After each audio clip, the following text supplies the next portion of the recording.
Hey everybody, welcome to the Music Firsthand live streaming showcase. This is a special show for us.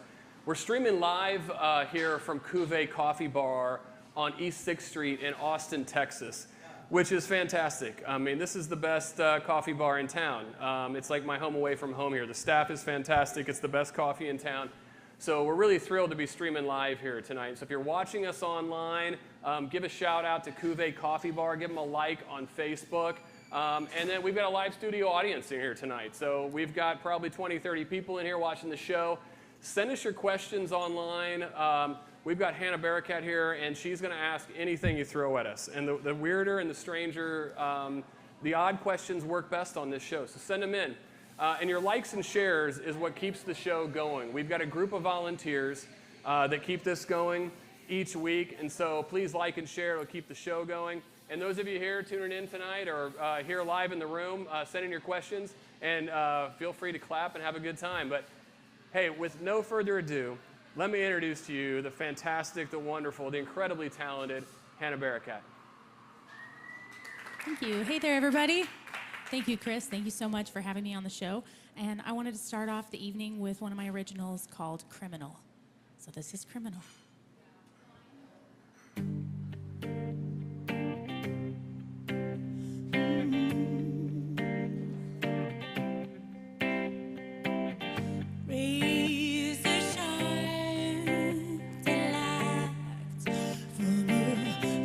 The bar you stopped, your eyes they danced on me.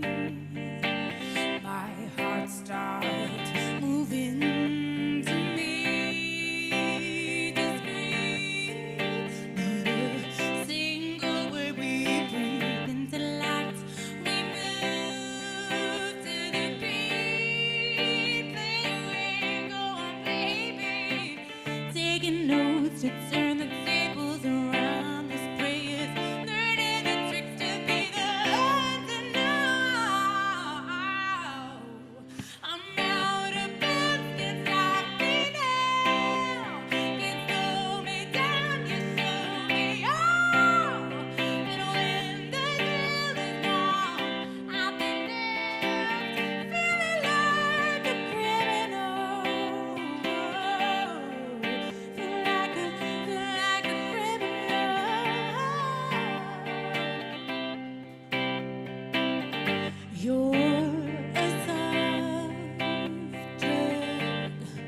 you.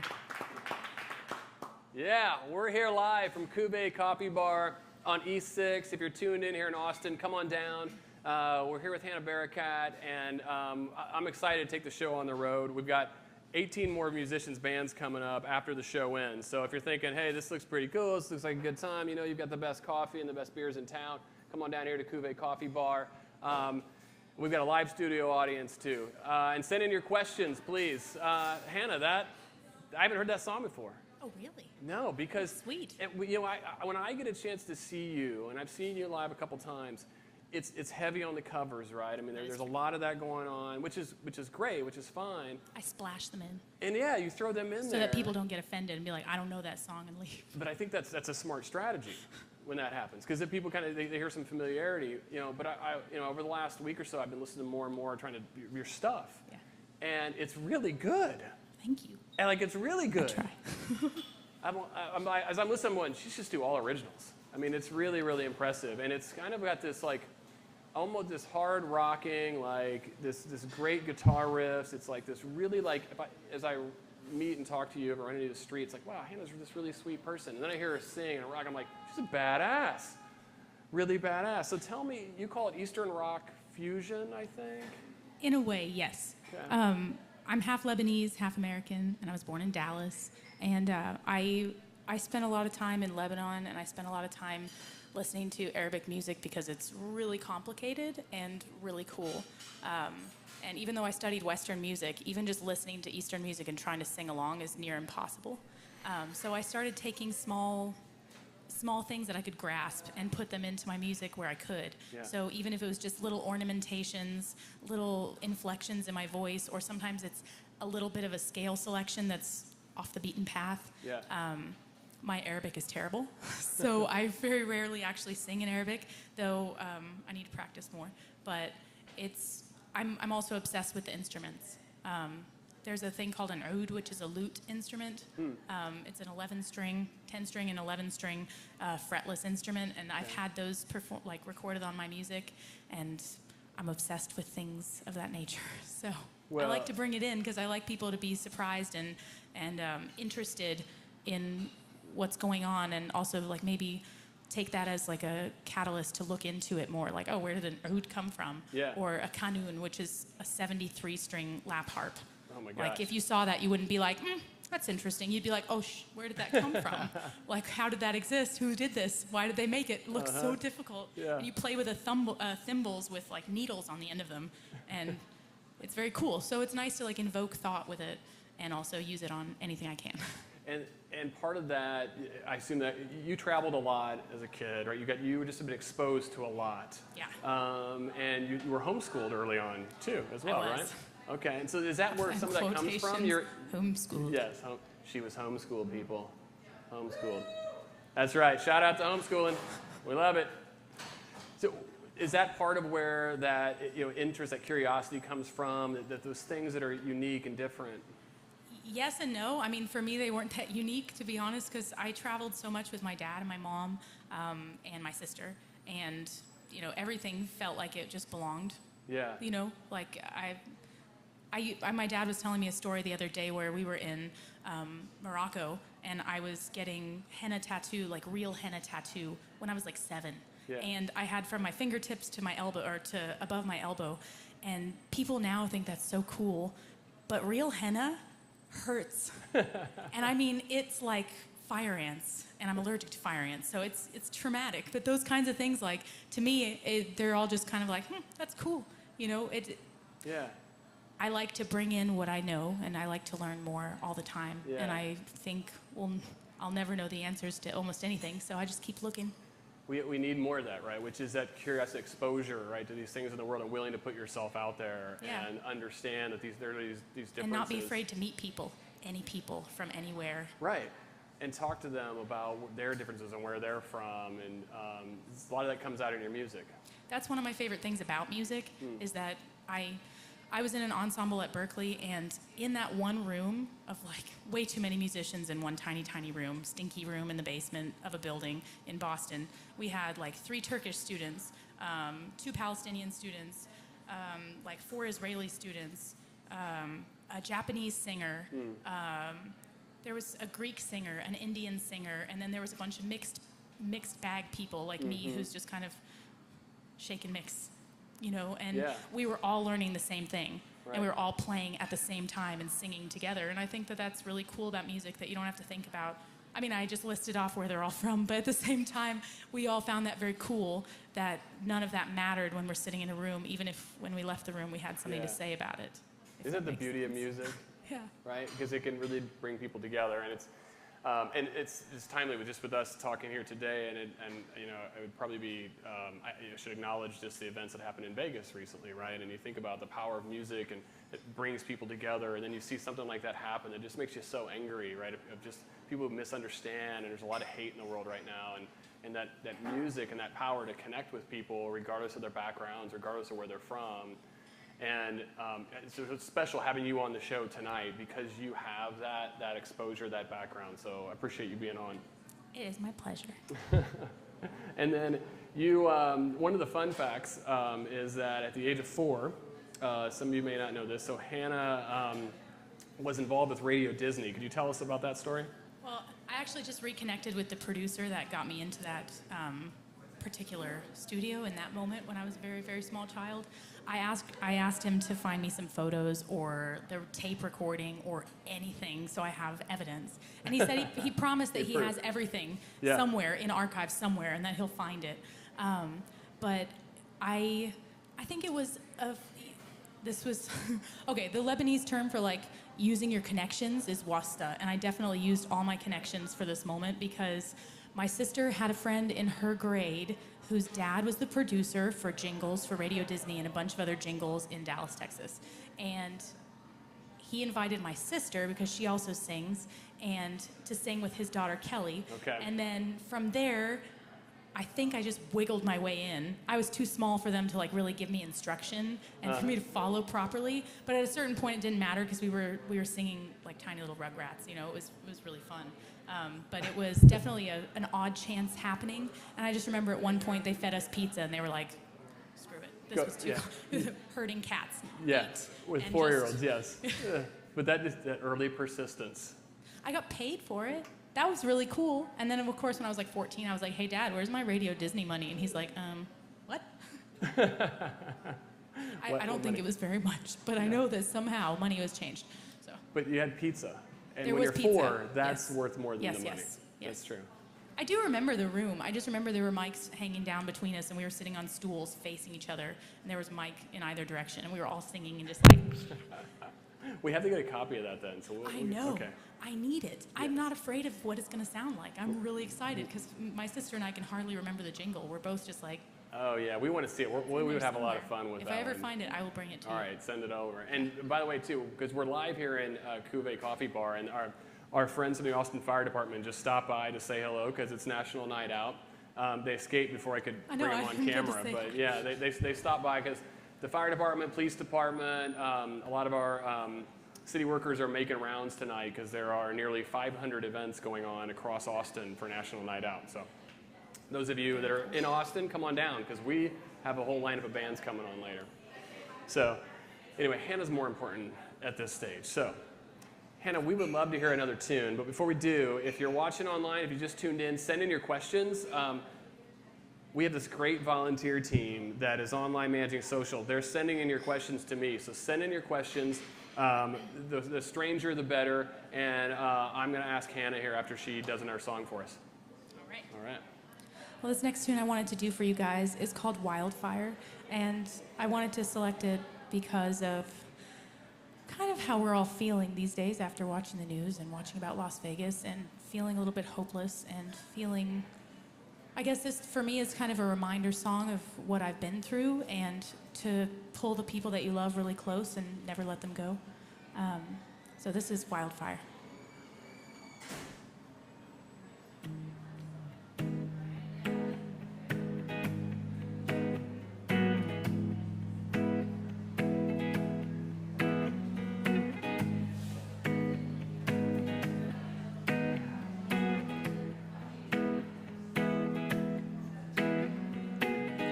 It's hard to breathe, can't speak, I'm so scared.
raging emptiness. I know you're about to break, and my body is screaming just the very same.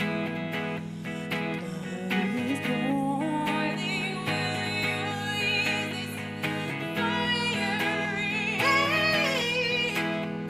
What if the only thing you can feel is me?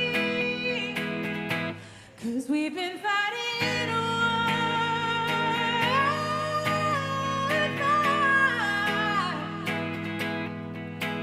from the moment that we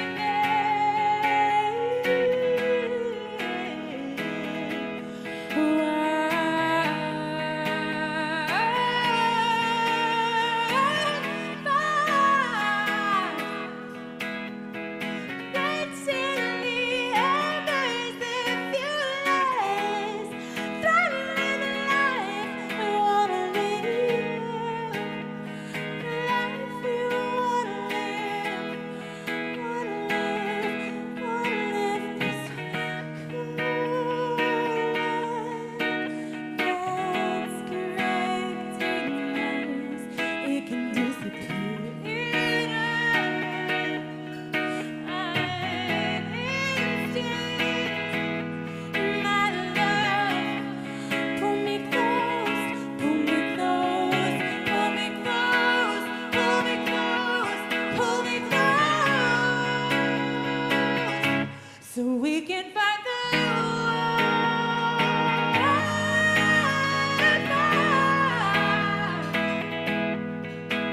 Like we learned to do so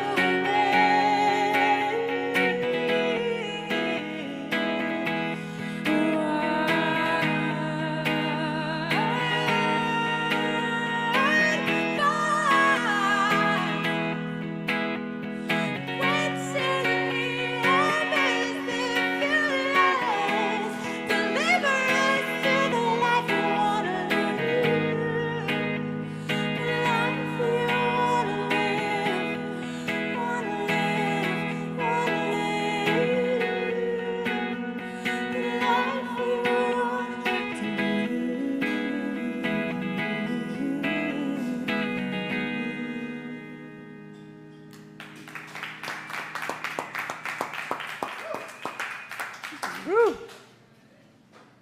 I feel my face melting. Yeah, it is a little warm because we're live here from Cuvée Coffee Bar. So if you're watching us online, come on down. The place is starting to fill up. We've got 18 bands coming on tonight for National Night Out. But we're here interviewing Hanna Barakat, and I'm just thrilled because I've known Hanna for a little while now, and I've watched her come into Austin, and she works her ass off. I mean, she is one of the hardest working musicians here in Austin. How many shows do you do a week? It depends. Recently, it's been like 3 to 4 a week. Yeah. And most of the time, I work before the weekend. So like by the time I get to Saturday, I'm done. Yeah. So it just depends, but I have on average like 4 gigs a week. And then what's a typical day like for you? Oh, like during a gig day or my off days? The normal days. Whichever, yeah. Because my normal days, I drive my husband to work, and then I go to the gym for a very long time, and then I go home and I fall asleep on the sofa, and then look in my home studio and go, I will come to you soon, but not today. And then I pick him up, and then sometimes, most of the time, I go to work. And then on show days, you're really good also about being online with social media. You promote your shows. I try. You're very good. It's hard. I don't even know all my, I mean, I know most of them, but I have like 16 or 17 social media accounts, and it's really, and people are like, oh, you're not on Snapchat? And I'm like, come on. Yeah. Stop telling me other things that I'm not on, because I'm on all the things, I think. Almost all the things. I'm sure that I'm somebody's supposed to be sending in on. online right now one that you've missed, I'm sure. Yeah. I They're know letting I us have. know. But you are very active at that, and you studied at the prestigious Berklee College of Music in Boston, right? Yeah. And your focus was in voice training, or? I went in as a voice principal. Okay. And basically all you need to know when you go in is what your principal instrument will be. Okay. Beyond that, you figure it out probably within the first year. So you figure, I'm just gonna be really good at voice and be a badass guitarist. Oh, I didn't know how to play guitar about 4 years ago. Really? Yeah. Like, I've had a guitar since I was 12 or 13, but I could only play E minor and A minor, and I just learned songs that were in E minor and A minor, which there are plenty. That's impressive. And yeah, I did not know how to accompany myself more than one or two songs Yeah. 4 years ago. Wow. So there is hope for It was me. rough. Okay. Yeah. There is hope for you when you realize you will drown because you cannot make money without playing on your own. Yeah. Sometimes you'll do it. And on your solo, right, and you've got this awesome setup. Hannah played out at Compass Rose Cellars, which is also one of our partners and our sponsors. She played out there last Saturday. If you're online, you were there. She's amazing. But I pinged her on Friday night, and I just said, like, hey, by the way, they've got their own sound set up, so just be prepared when you get there. You might have to help set up the sound and get it all going. And she, like, texted me back. She's like, nope, I walk in with my own sound and a picture with her with her guild. I roll in. Yeah. I roll in, thanks to my amazingly geeky husband. I roll in with a cart that I can pull with one finger, so I can still hold my Yeti full of coffee or whatever and just That's pretty scoot cool. along. Which Which is in the picture, by the way. There's a Yeti in my hand. I just wanted to prove the point. This is Yes, how and just it was pretty badass. So yeah, like DIY musician right here, Hanna Barakat. It was pretty cool. And now, a fun question for you though, and just also too, if you have questions online, send them in. I keep checking to see if you have questions, and if you have questions here in the room, raise your hand. I'll call you out and ask the question of Hannah. But a question I've got for you: you're solo, but if you were to start a band tomorrow, and it could be as big or small of a band as you want, but what popular musicians would you have join you in your band?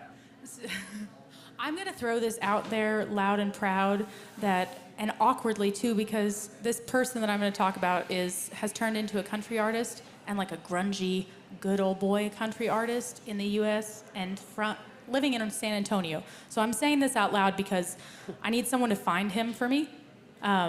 It's Aaron Lewis from Stained. And I have no shame in saying this.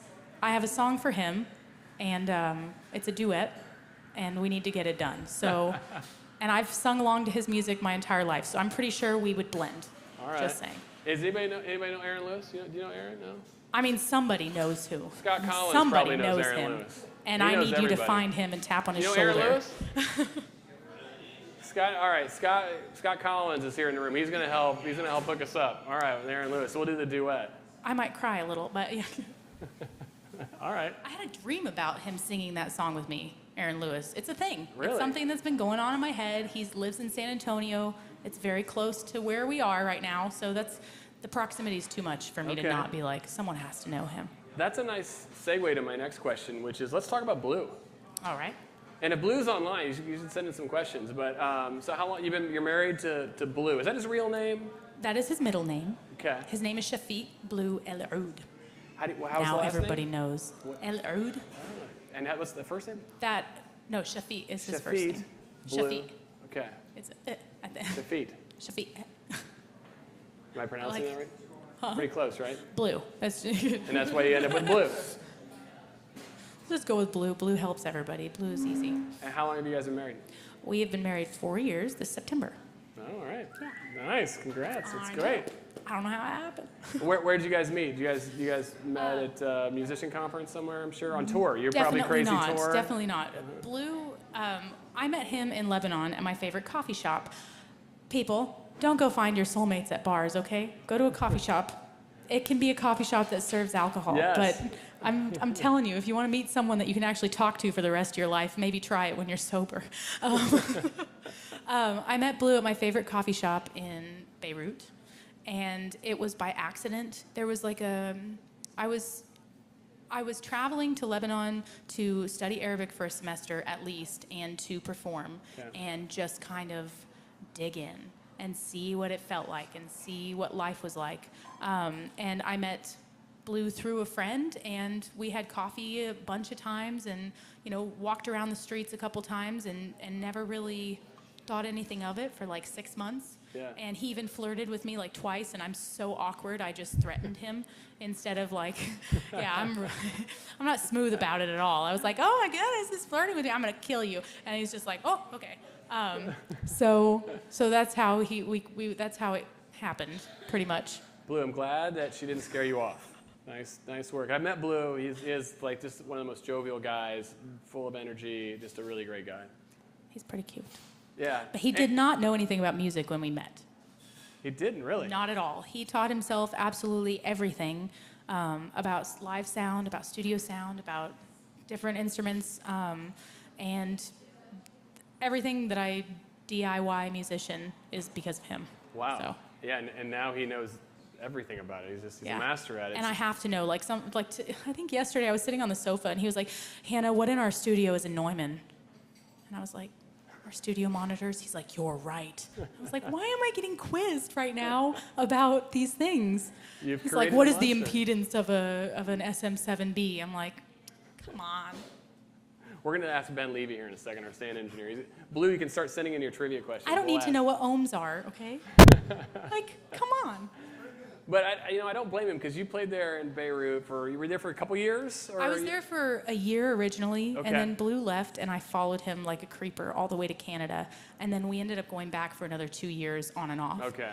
So about 3 years in total. So then you're like the David Hasselhoff of Lebanon.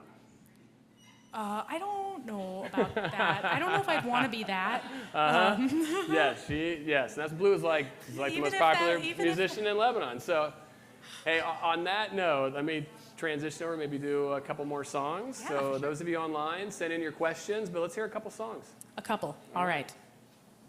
I didn't think to think what next. That's all right. Actually, I'll segue with this song. If I stand up, will it be really weird for the mic or for the camera? We can Maybe. adjust. Let's just see, because my butt's really Yeah. numb, and I'm gonna be real about it. It's just awkwardly numb. Okay. How's that? Are we seeing my face? Anybody? Okay. Yeah. So this next song is a song that I wrote for Blue, and of course not only for Blue, because I think almost anybody who's ever been in love or who wants to be in love can relate to this, and anybody who's had a family can relate to this.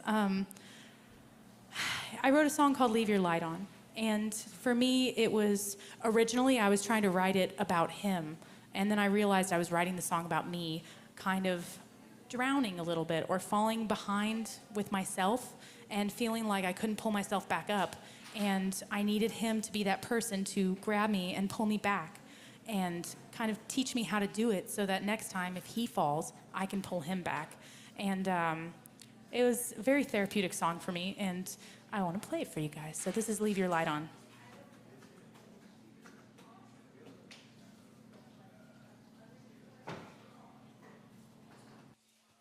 Oh boy, I was really high up there.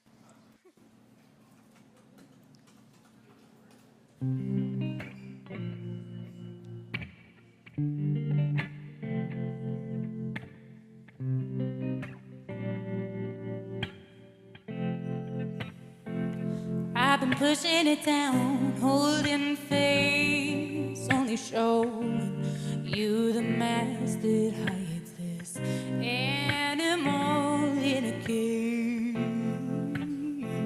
I'll only let you see me standing strong, even when I've got it all so wrong. My fears are swallowing me whole. So what if I told you my knees were buckling? And I know our love can be much brighter. Right now we're barely hanging on. I'm so sorry, it's my turn. I'm burning low. Can you leave your light on for me? Wanted to be the one to ignite that fire in you. I wish I hadn't played with those matches again. If I'd only told you sooner, my body'd be more than just this ash and bone. And I know our love can be much brighter. Right now we're barely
2. All right. I get one more, and I don't know what to do. I'm kind of torn between 2 songs, so I think I'm going to go with Old Roots. Old Roots is a song that I wrote while I was walking around the streets of Beirut. It's a really hard place to live. It's kind of hard to explain, but you know how they make commercials and they say that like Arab women, like old women, like always stick their heads out the window and like watch what's happening all around you all the time. You know, like they just watch you come out, you know, in and out of your front door, and they're like, oh, she goes out a lot, you know, things like that.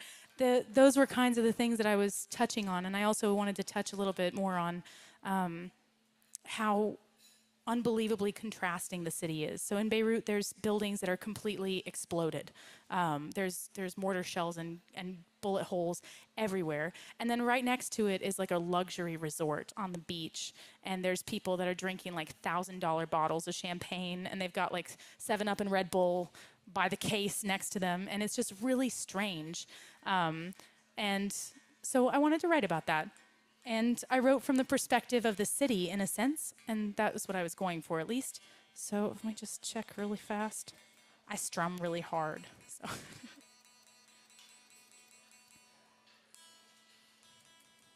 so this last one is called Old Roots.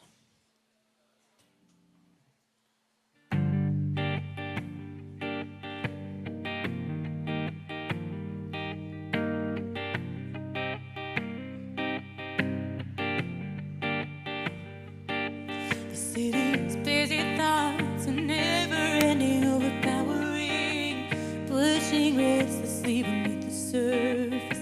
Like a storm, it's raging. It's a crash, a collision, remade the past and new. Get buried until circumstance reveals them once again. The city's eyes are never resting, always fixed upon something. Though they've been exhausted by all the beauty and the pressure it's haunting, they'll make their judgments in their way based on what they've been through. No matter where they may gaze, the one they fix upon. These are all, these are all, these are all roots that grow in old Beirut.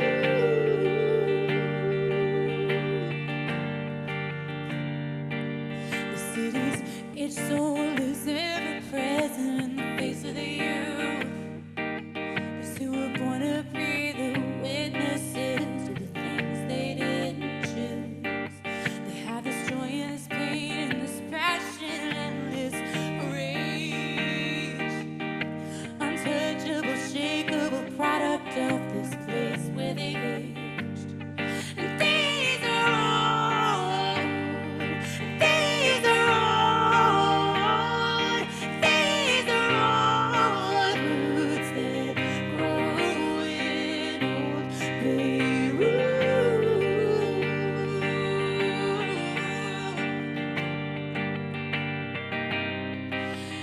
It'll take you in, you never wanted to end, but then you can't get out, and you've been trapped out.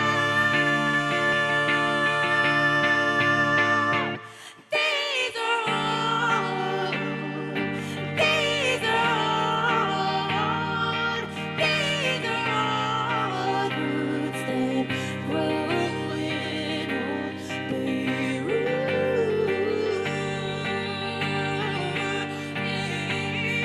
These are all, these are all, these are all roots that grow in old Beirut.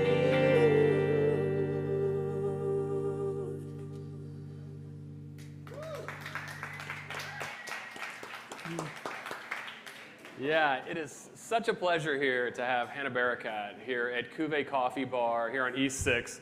And we've got time for just a couple more questions before we wrap up. And then we're actually transitioning into this national night out. And we've got 18 musicians coming in tonight to play here at Cuvée Coffee. So if you're here in Austin, come down. And this is going to be a lot of fun.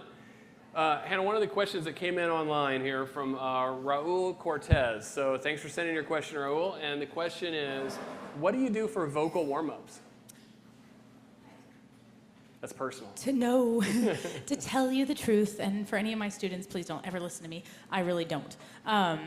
Sometimes, it depends. If I'm playing like 3 or 4 or 5 days in a row, I'm playing for like 3 or 4 hours a day, so I don't warm up. I do some Ann Peckham warm-ups that I got from Berkeley, from one of my courses, which are terribly obnoxious, and my husband only remembers the Humpty Dumpty one, which is terrible, absolutely terrible, but it's helpful. And one of my tricks for if I'm ever not feeling amazing at a gig is to just order a plate of really greasy fries. And I will tell that to anybody. If you don't want to have a teaspoon of coconut oil and gurgle it, just have some French fries.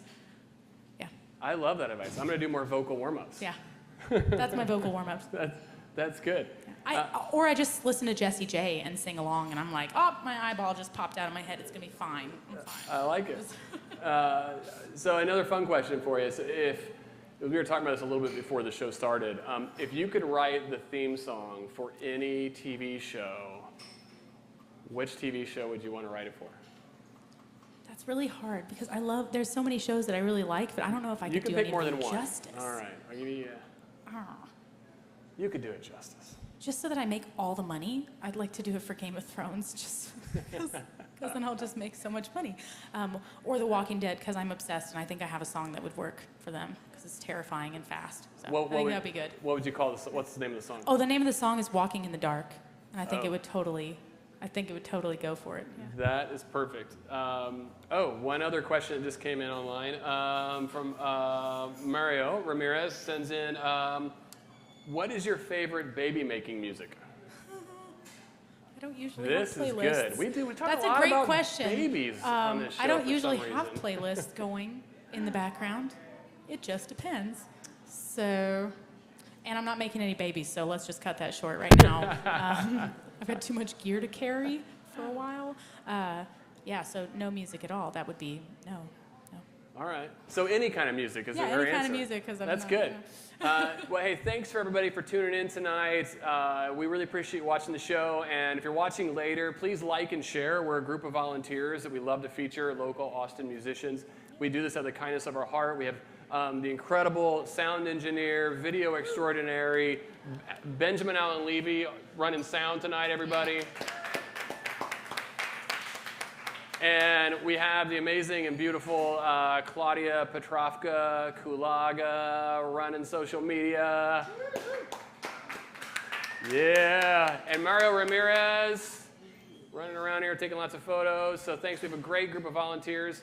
And we're so thankful. We have Mackenzie Wade, who is also here taking a lot of photos tonight. So shout out. So please like and share the show. We're going to have it up on our YouTube channel here in a few days. Thank you to Cuvée Coffee Bar for letting us host this show tonight. Thank you very much. Yes. And next week, Fourth Tap Brewery up on Metric is hosting the show, which is great. We have Susanna Schofel on the show. So join us there if you like and ask them some questions. It's going to be a lot of fun. We're every Tuesday at 7 p.m. We do this because we love Austin musicians. Thank you all very much. If you're here in town, come on down. We have a major party starting in about 5 minutes. So thank you all. Have a good night. Appreciate it. Thanks.